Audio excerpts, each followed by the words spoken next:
नमस्कार दोस्तों, आप लोगों का बहुत बहुत स्वागत है मेरे चैनल लोन मंत्री में। और दोस्तों, आज की जो खबर है वो कुछ हटके है। जैसा कि आप मेरी मोबाइल की स्क्रीन पर हो और मैंने एक्सक्लूसिव के वेब पेज खोल के रखा है, और इसमें एक कि आज की जो हेडलाइन है वो है लॉकडाउन के समय पर ईएमआई देने वालों के लिए तोहफा ला रही है सरकार। यानी अभी तक जो बहस चल रही थी, जो मोरिटोरियम के लिए जो उन्होंने ईएमआई रेगुलर नहीं पे की है या जो नहीं पे कर पाए किसी कारणवश, अभी जिन लोगों ने लॉकडाउन में भी रेगुलर ईएमआई पे किया है, सरकार उनके लिए कुछ अच्छा करने का सोच रही है। ये क्यों किया जा रहा है कि जिससे लोगों को आगे रेगुलर ईएमआई पे करने के लिए मोटिवेशन मिले, एक उसको सबक मिले।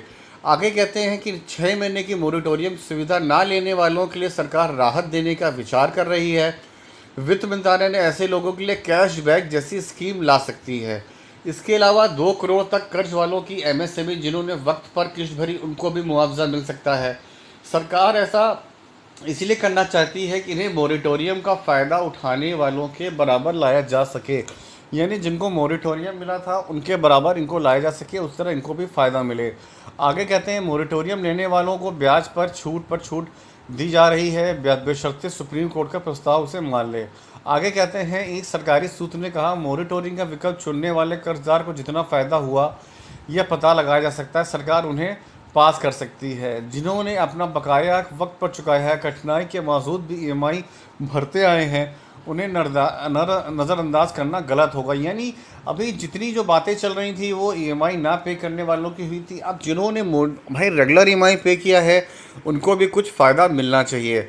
तो इसमें कहते हैं मोरिटोरियम से जुड़े हर आंकड़े अभी तक नहीं आ पाए हैं, इस वजह से अभी डिटेल्स पर काम नहीं हुआ। एक बार सुप्रीम कोर्ट वित्त मंत्रालय का प्रस्ताव मान ले तो सरकार इस दिशा में आगे बढ़ सकती है। यानी अभी जो सुप्रीम कोर्ट पर है और सरकार के बीच में जो बात चल रही है उस पर मोहर लगना बाकी है।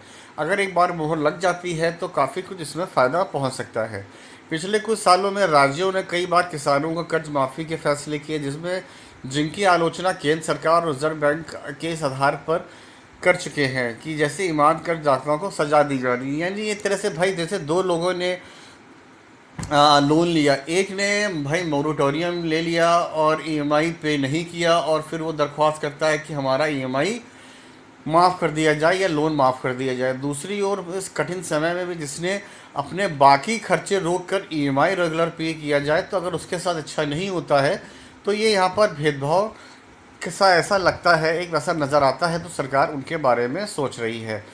सरकार के पास अभी डेटा नहीं, यानी अधिकारियों ने ऐसा कहा है कि अच्छी खासी तादाद है जिन्होंने 6 महीने का मोरिटोरियम का लाभ उठाया है। लेकिन ऐसे भी कर्जदार हैं जिन्होंने कुछ वक्त के लिए मोरिटोरियम अपनाया, यानी 1 महीना या 2 महीना। कुछ ने कई दिनों तक ईएमआई टाल दी। एक सूत्र ने कहा कि यह कैलकुलेशन इतना आसान नहीं है। सरकार के पास अभी आंकड़े नहीं है, खासतौर से एनबीएफसीज और हाउसिंग फाइनेंस कंपनी का। यानी ये बाकी बैंक्स का तो है, पर एनबीएफसीज और हाउसिंग फाइनेंस कंपनियों का डेटा उनके पास नहीं है। राहत देने का तरीका क्या हो सकता है भाई? इसमें यह रेटिंग एजेंसी यानी आईसीआरए के उप निदेशक अनिल गुप्ता के अनुसार समय पर भुगतान करने वालों को राहत देने का तरीका ये है कि सरकार उन्हें मूल बकाया ब्याज पर ब्याज से एक हिस्सा कम कर दे। उन्होंने कहा अगर मान लो बैंकों और एनबीएफसीज ने कर्ज से 30-40 से ज़्यादा राहत योग्य नहीं होगा, इस कदम पर सरकार को 5 से 7 करोड़ का खर्च करना होगा। आगे कहते हैं उस स्थिति में यह भी मान लिया जाए कि कर्जदारों को राहत देनी है, चाहे उन्हें मोरिटोरियम लिया हो या नहीं लिया हो।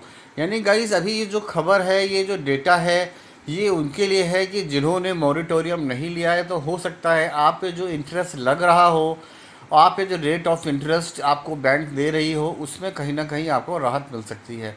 तो गाइस एक छोटा सा अपडेट था, मुझे लगा आपको बताना चाहिए। यदि आपको वीडियो पसंद आता है तो इसको लाइक कर देना और चैनल को सब्सक्राइब ज़रूर कर देना।